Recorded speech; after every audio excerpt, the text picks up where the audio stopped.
Welcome back. This is Marriage and Relationships, and today we are talking about Christ-centered in marriage, and we have Professor MIRRIAM GICHUNG'WA. And maybe you can tell us what are some of the characteristics of Christ-centered in marriage? Yes, one of the key characteristics is love. There is unconditional love. People love one another, particularly they understand the meaning of Christian love. And of course, as we would say, marriage does not get saved. A marriage is just by itself an institution. We're only saying that this is a Christ-centered marriage, that all marriages are the same. So here we must have unconditional love, so that we give just as we received. Because Christ just loved us the way we are. Not that we are perfect, but He just loved us.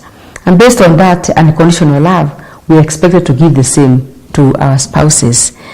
Regardless of, and also we know we are not angels, not perfect. So there are many faults, but we just love one another because Christ demands of us to love one another. The Bible is very clear. Love the Lord your God with all your heart and your mind and your soul, and the same love your neighbor. And therefore we must love one another. And we also love because God first loved us. He loved us and gave us His Son. And also it's a command for us to love one another. And also we know that without that love we can never know God. And God Himself is God. So whoever doesn't love doesn't know God. So even as married couples, a man and a wife, if we do not love one another, we really do not know God. Yeah, for us to be able to give and give it confidently, with confidence, then it means that we must love one another, because that's the character of God. Number two is mutual understanding. We must have mutual understanding, that you understand your spouse and understand one another. And I found that to be the most important thing is to understand the person you are with, because all people are different temperaments and different characteristics. So you have to understand the person you are living with. How do they perceive things? How do they react to situations? How do they handle things? So that way you can be able, once you understand that person, then you are able to move together, and that becomes very good. The other thing is effective communication. Very important. And communication can be either verbal or non-verbal. Can be either with a voice, you voice it out, and the tone of your voice matters a lot. Then also can be non-verbal, the gestures, also maybe giving, like you can give a gift, that's communication. You can also actions, you can react, and all those are communication, variables. So one needs to understand exactly how you communicate. Even facial expression is also a communication.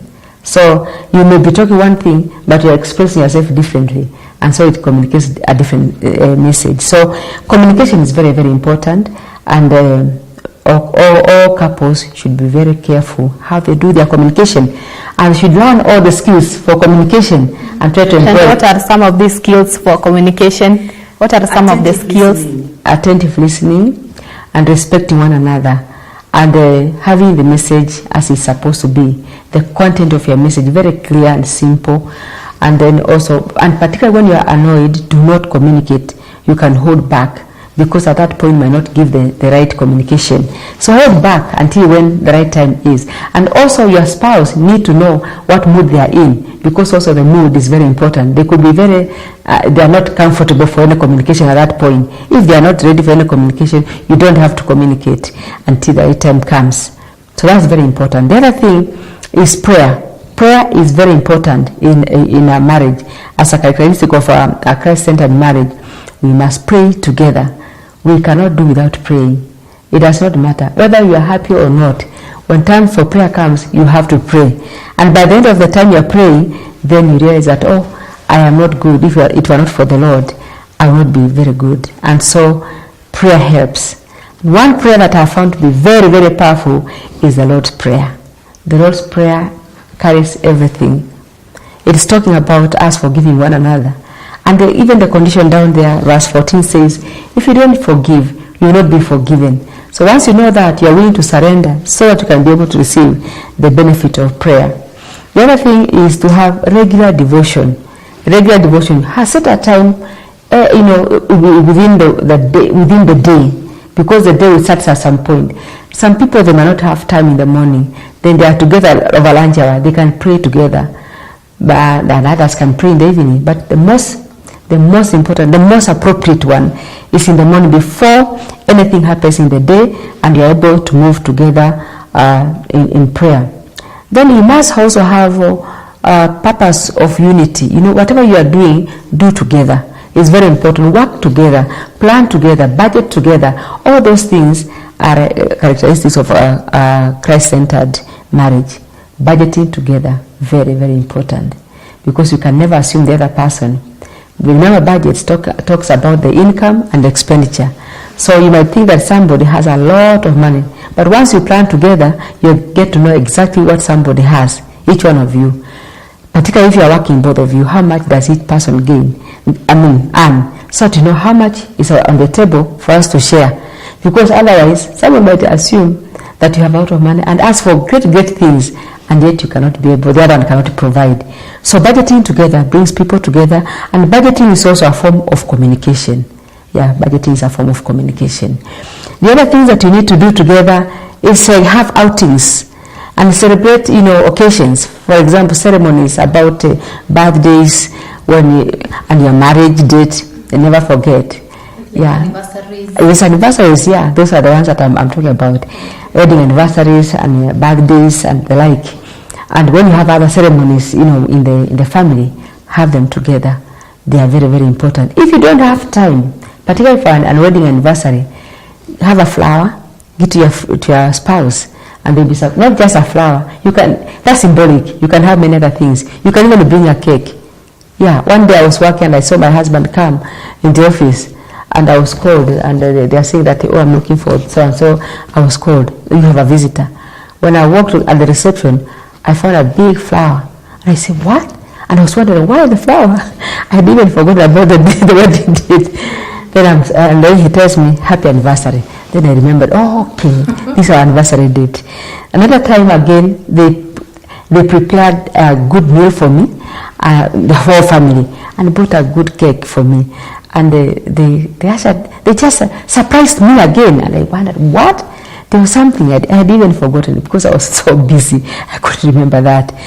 But I saw that's very important. You surprise one another, and that keeps the fire burning and keeps you together. And if you have any issues, settle them. And you can even go out, have outings. They are very important. Go to places like Mombasa.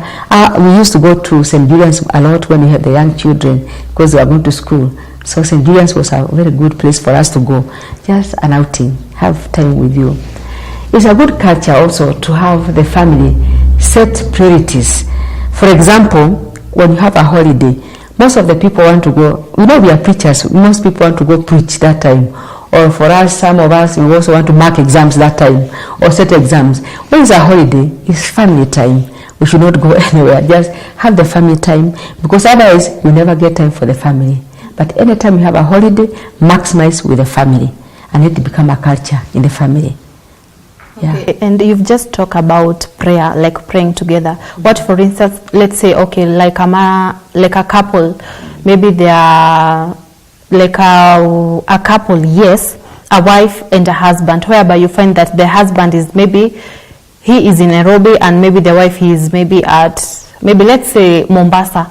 Yeah, and how is it like, and here you are telling us to pray together, but because you are separated, you are too far, maybe he or she is too far, there is that bond which is, how can you maybe explain that? The beauty about prayer, it has no boundaries, it has no limits, and God is everywhere. If your spouse is not there where you are, you can still pray on phone, because today we have the facilities. We can Skype, we can just use the telephone, and we pray together. This is a issue for limits, that we must be together all the time, and people must be working.